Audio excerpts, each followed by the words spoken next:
میں آپ کو بتا رہا ہوں یہ فرقہ واریت کیا ہوتی ہے. سورہ لقمان میں لکھا ہوا ہے کہ دودھ چھڑانے کی عمر 2 سال. فقہ حنفی میں دودھ چھڑانے کی عمر 2.5 سال. شبیر احمد عثمانی صاحب نے قرآن حکیم کی تفسیر لکھی ہے حاشیے میں.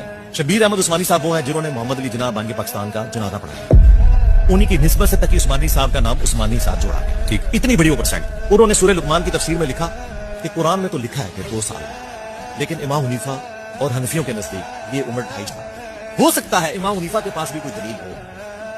قرآن میں لکھا ہوا ہے 2 سال, قرآن سے اوپر تو کوئی دنیا کی کتاب نہیں. یہ کتابیں قرآن سے اوپر تو نہیں ہے.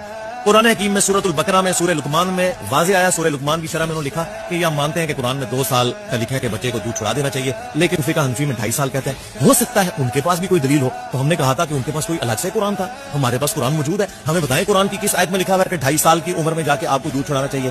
وہ کہتے ہیں تو نہیں ہے, لیکن ہم ان کو کیسے غلط کہیں. یہ ہے جو میں نے آپ کو کہا تھا نا, میرے نبی صاحب ہے ہی کوئی نہیں, میرے قرآن صاحب ہے ہی کوئی نہیں, تیرے بزرگوں کے فتوے شاہی کوئی نہیں.